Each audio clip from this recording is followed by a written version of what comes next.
Assalamualaikum warahmatullahi wabarakatuh. Saya akan menjelaskan tentang prinsip pengendalian.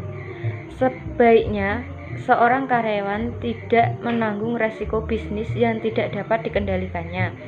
Organisasi yang menahan karyawan bertanggung jawab terhadap faktor yang tidak dapat dikendalikan menanggung biaya karena sebagian besar karyawan akan menjalankan risk aversion atau menolak resiko.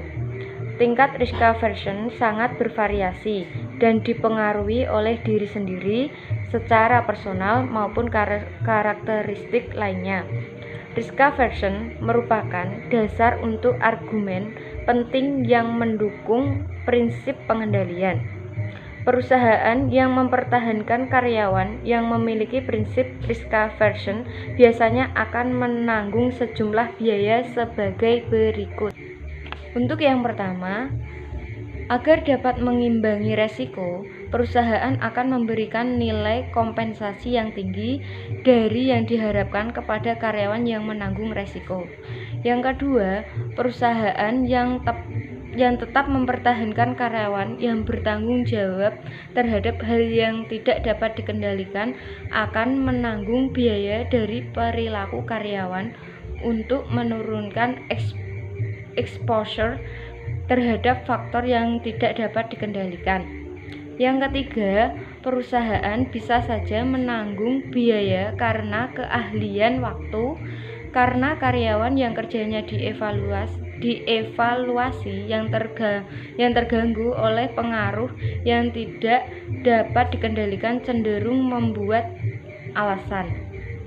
Sehingga secara signifikan, resiko bisnis seharusnya ditanggung oleh pemilik bisnis.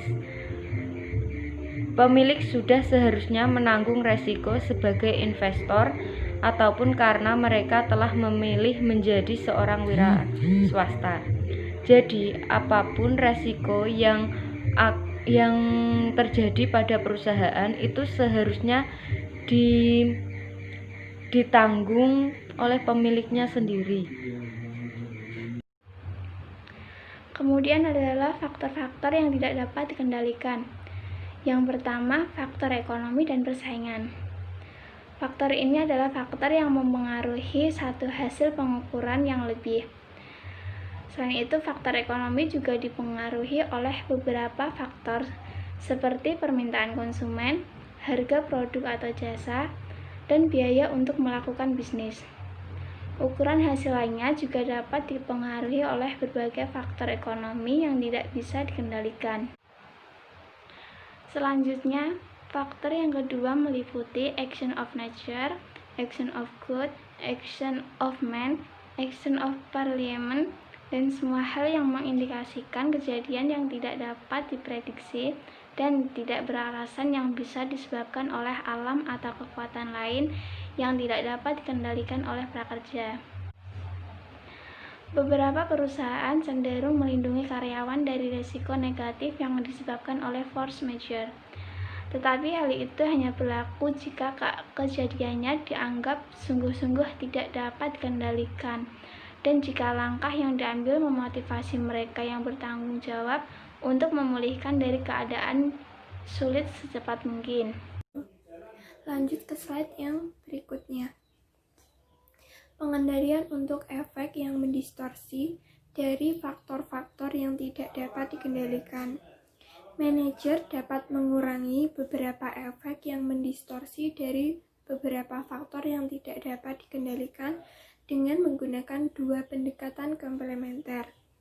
Sebelum periode pengukuran dimulai, mereka dapat menentukan hasil pengukuran dengan hanya memasukkan item yang tidak dapat dikendalikan karyawan atau paling tidak memiliki pengaruh yang signifikan.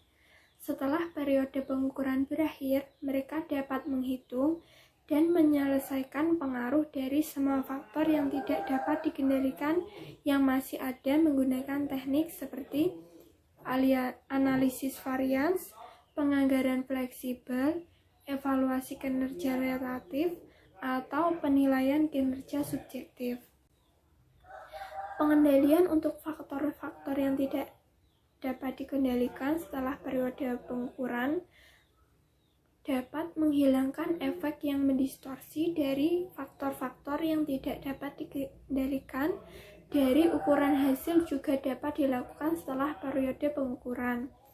Hal ini terkadang dilakukan secara objektif menggunakan analisis varians, standar kinerja yang fleksibel, atau evaluasi kinerja yang relatif. Pengendalian untuk faktor-faktor yang tidak dapat dikendalikan sebelum periode pengukuran. Yang pertama, asuransi. Kejadian yang tidak dapat dikendalikan seperti kerusakan fisik dari aset perusahaan, kerusakan yang disebabkan oleh karyawan, pengaduan atas produk, tindakan penyalahgunaan dan kesalahan karyawan, kerusuhan, serta perusakan yang dapat diasuransikan. Yang kedua, struktur pertanggungjawaban. Memastikan karyawan bertanggung jawab secara penuh terhadap area kinerja yang diinginkan manajer. Isu-isu lain yang tidak dapat dikendalikan. Organisasi biasanya dihadapkan pada isu lain ketika berpikir mengenai penyesuaian yang tidak dapat dikendalikan. Yang pertama, tujuan dibuatnya penyesuaian. Faktor yang tidak dapat dikendalikan seharusnya tidak diperlakukan sama untuk semua tujuan. Yang kedua, arah penyesuaian.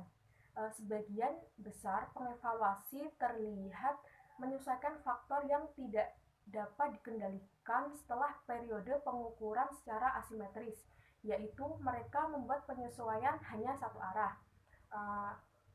Arah penyesuaian hanya melindungi karyawan dari penderitaan karena nasib buruk, tetapi tidak untuk melindungi pemilik dari membayar imbalan yang tidak pantas untuk keberuntungan. Baik, saya akan menjelaskan studi kasus pada perusahaan Olympic Car Wash.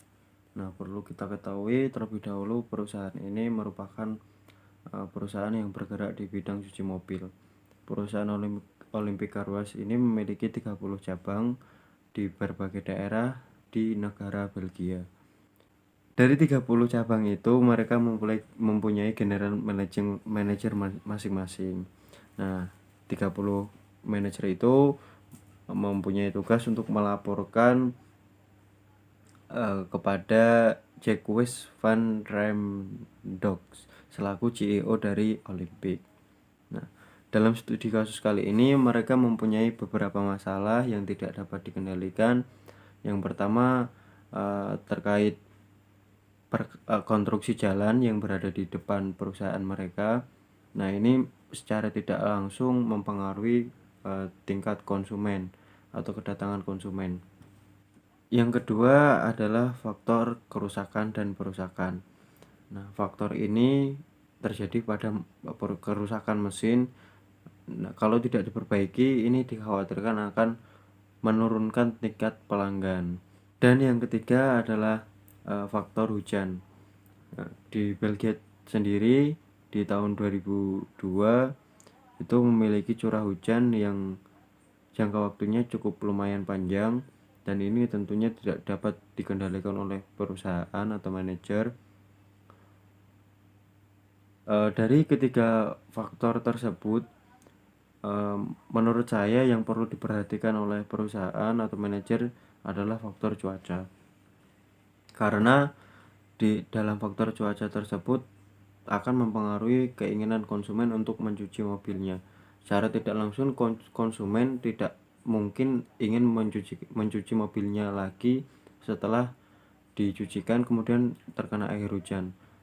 Nah, untuk solusi dari ketiga faktor tersebut, menurut saya manajer atau perusahaan lebih meningkatkan kualitas jasanya atau pelayanannya, sehingga ini dapat menghasilkan atau menarik pelanggan lagi sehingga profit dari perusahaan tersebut akan naik. Terima kasih.